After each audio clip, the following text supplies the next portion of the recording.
कि मैंने अपने कंसेप्ट पर बहुत ज़्यादा फोकस की। जो प्रीवियस ईयर के बुक्स थे, प्रीवियस ईयर के क्वेश्चंस थे, और ज़्यादा मॉक टेस्ट देने शुरू कर दिए। एक टाइम पर ये था, जैसे बच्चा आता है ना और मिलता है और कहता है कि सर मेरा मॉक में नंबर नहीं बढ़ा रहा है। तो मैंने उससे पूछा, बेटा कितने नंबर आते हैं? तो सर मॉक में 100 110 नंबर आ रहे हैं। मैंने कहा कितने मॉक दिए हैं? तो सर अभी तक कुछ नहीं, 10 15 मॉक दिए हैं। मैं ऑनेस्टली आपको बता रहा हूँ, मैंने अपनी प्रिपरेशन के टाइम तक, मैं था एक अरविंद है और बाकी 2 3 लोग हैं जो मेरे बैच के थे, जो भी कोई एक्साइज में है, कोई कस्टम में है, कोई कहीं पर है। तो हम लोगों ने लगभग 1000 से ऊपर मॉक टेस्ट यहाँ पर दिए हुए थे, प्री के मैं बता रहा हूँ यहाँ पे। और ये मॉक इतना ज़्यादा फ़ायदा हुआ कि हम कोई भी पेपर देते थे ना, तो हमें पता होता था प्री की तो चिंता करनी नहीं है, मेंस में देखते हैं भाई कौन कितना ज़्यादा लेकर आता है। हमें श्योर होते थे यार, हम कभी इस बात पे कभी गए ही नहीं, कभी ये वीडियोस देखी ही नहीं कि कट ऑफ कितना आएगा, कितना जाएगा। क्योंकि जो इंसान अपने प्री पर कॉन्फिडेंट नहीं है, मेन घंटा निकालेगा, वो कोई हो ही नहीं सकता है यार, संभावना है ही नहीं उसकी। ठीक है, तो मॉक टेस्ट ज़्यादा देने का फ़ायदा क्या होता है? मॉक टेस्ट ज़्यादा देने का फ़ायदा ये होता है कि आपका स्कोर बढ़ता है, आपकी एक्यूरेसी बढ़ती है, आपका स्पीड बढ़ता है। और ये सोच के चलना पड़ेगा आपको। ठीक है, आप किसी भी टॉपर से पूछना, मिनिमम मिनिमम मैं बता रहा हूँ, कोई भी टॉपर होगा ना तो कम से कम प्री के उसने 200 प्लस तो मॉक लगाए ही होंगे, ये मैं श्योर कर सकता हूँ। शायद वन ही ना केस होगा 100 में कि जिसने इतने सारे मॉक टेस्ट नहीं दिए होंगे। लेकिन मॉक से काफ़ी चीज़ें सुधरती हैं। एग्जाम्पल के तौर पे आप पेपर देते हो, सिले मिस्टेक होता है आपका, वो सिले मिस्टेक आपका मॉक सुधारता है। कई बार देखना आंसर ऑप्शन नंबर सी आ रहा है, आप टिक डी करके आ जाते हो पेपर में। क्यों? क्योंकि आपकी ज़्यादा प्रैक्टिस नहीं है। कई बार ऐसा होता है आप टाइम बाउंडेड के अंदर, प्रेशर के अंदर परफॉर्म नहीं कर पा रहे हो बेहतर। मेरे भाई यही विराट कोहली है। जब इंडिया टीम की तरफ से खेलना होता है, सामने ऑस्ट्रेलिया जैसी टीम होती है, तो भाई साहब हालत ख़राब हो जाती है। पाकिस्तान वाला जो प्रेशर होता है मैच का, उसमें पूरी टीम की हालत ख़राब, ना सिर्फ अपनी बल्कि पाकिस्तान वालों की भी। लेकिन अगर वहीं नेट पर प्रैक्टिस करेंगे, वहीं आईपीएल पर जो है खेलते हैं, तो शतक तक लगा देते हैं। तो एक ही इंसान है, वही पिच है, वही बॉल है, वही बॉलर भी है।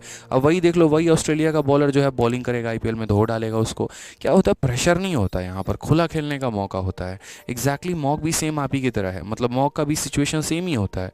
आप वो बैट्समैन हो और ये आपका पूरा का पूरा जो है एक मैच चल रहा है।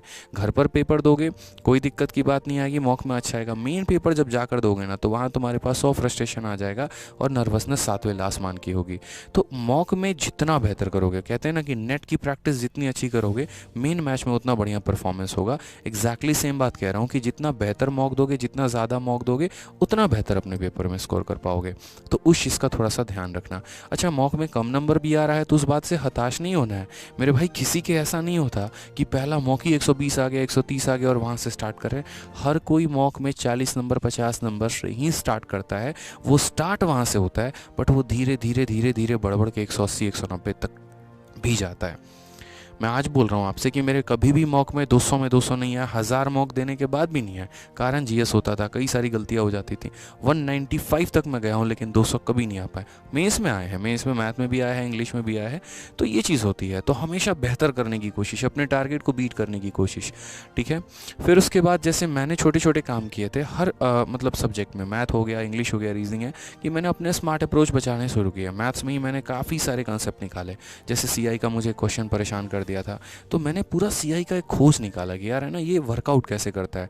जो कंसेप्ट आप लोग भी मेरा यूट्यूब पर देखते हैं, मुन्नी मेथड हो गया, या और भी काफ़ी सारे जो मेरे बनाए गए ट्रिक्स हैं, जो मेरे स्मार्ट मेथड हैं यहाँ पर, तो वो यहीं से थोड़ा सा मुझे एक्स्ट्रा टाइम मिलता था तो मैं काम करता था। आपको भी ये काम करना है।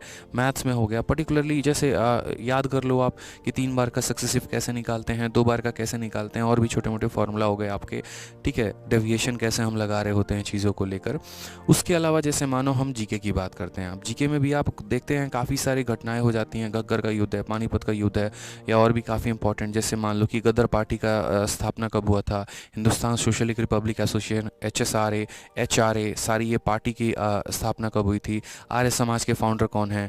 ठीक है, तो ये जो हो गया ना, ब्रह्म समाज के कौन है। तो छोटी छोटी चीज़ें जो काफ़ी ज़्यादा परेशान कर दी थी, तो उनको पहले असेंबल करना सीखा मैंने। और आज जो आप फार्मूला बुक देखते हो ना, यही रीज़न है, क्योंकि मैंने सारे फार्मूले एक जगह असेंबल किए थे अपने तैयारी के दौरान। है तो मेरे पास काफ़ी फार्मूले यार, मतलब एसएससी का कंटेंट कोई इतना बड़ा भी कंटेंट नहीं है कि उसके लिए इतना माथा लगाना पड़े। ठीक है, बहुत नॉर्मल कंटेंट कंटेंट है, ऐसा रहता है कि हाँ चलो कैट वैट वालों को पढ़ाना हो तो सोचना भी पड़े। लेकिन मैंने इसमें सिर्फ वो चीज़ें डाली जो आपके पेपर के लिए इंपॉर्टेंट था। फार्मूला बुक की बात करूँ, लेकिन वो आया कहाँ से, सेम जैसे जब मैं एस्पिरेंट था, जब मैं मॉक दे रहा था, तो मुझे लगा यार ये फार्मूले ऐसे हैं ना जो बार बार परेशान करते हैं, याद नहीं होना। कभी हम भी क्या कर रहे हैं, पन्ने में लिख के दीवार पे चिपका दे रहे हैं, कभी यहाँ टेबल पे रख दे रहे हैं, कभी कॉपी के पीछे लिख दे रहे हैं, तो वो परेशान मुझे काफ़ी ज़्यादा कर रहा था। तो उसको मैंने एक जगह लिख दिया था। अब तो वो फार्मूला बुक के फॉर्म में कंपाइल है और आप लोगों के पास है ही, आप लोगों ने ऑर्डर कर ही लिया होगा, पढ़ते ही होगे आप लोग उससे, तो अच्छी बात है यहाँ पे। उसके बाद मैंने ना अपने लाइब्रेरी, मेरे पास एक्स्ट्रा टाइम है तो डाउट लेने शुरू किए। मैं ये नहीं कह रहा आप डाउट लेना शुरू करो, लेकिन मैं ये ज़रूर बोलूँगा कि कुछ चीज़ें हैं ना दूसरों को पढ़ा कर याद हो जाती हैं, तो कभी वक्त मिले तो दूसरों को सिखाने की भी कोशिश करो। जैसे शेयरिंग होता है, हमारा जो ऑफलाइन गुरुकुल का कैंपस है वहाँ बच्चा शेयर करता है। पता है कैसे करता है, एक बच्चे का मैथ स्ट्रांग है, दूसरे बच्चे का इंग्लिश स्ट्रांग है, तो वो आपस में शेयर करते हैं। मैथ वाला जो है इंग्लिश वाले को पढ़ा देता है, इंग्लिश वाला मैथ वाले को पढ़ा देता है। तो इतना तो मुझे यकीन है कि आप जहाँ रहते होंगे आप अकेले नहीं रहते होंगे, आपके आसपास काफ़ी ऐसे लोग होंगे जो तैयारी कर रहे होंगे, चाहे आपके लाइब्रेरी में हो गया, कहीं पर भी हो गया, तो उनके साथ कोऑर्डिनेट करके जो है आप पढ़ने की कोशिश करो। अगर सामने वाले का जीएस बहुत अच्छा है ना, जैसे कई ऐसे मैंने स्टूडेंट देखे थे लाइब्रेरी में, बड़ा ज़बरदस्त जीएस होता था, पूरा स्पीडी ख़त्म कर दिया है, पूरा घटना चक्र ख़त्म कर दिया है, और कंसेप्ट ऐसे क्लियर है, संविधान के आर्टिकल से लेके हर चीज़, मज़ा आ जाए। भाई समोसे खिला खिला के मैंने उससे जीएस पढ़ाया, बताओ। तो ये काम आप भी कर सकते हो, किसी के साथ कोऑर्डिनेट करके डाउट ले सकते हो, डाउट दे भी सकते हो, कोऑर्डिनेशन करके पढ़ सकते हो। क्योंकि देखो यार, यही 99 दिन है आपके पास, इसी में जितना बेहतर कर लिया तो कर लिया, उसके बाद मौका नहीं आने वाला है, ठीक है। और बाकी जो मॉक टेस्ट है वो तो मैंने कहा ही आपको। एक वक्त ऐसा भी आ गया था कि ऑनलाइन जितने मॉक थे वो सारे ख़त्म हो गए थे, फिर हम लोगों ने ऑफलाइन मॉक देने शुरू कर दिए।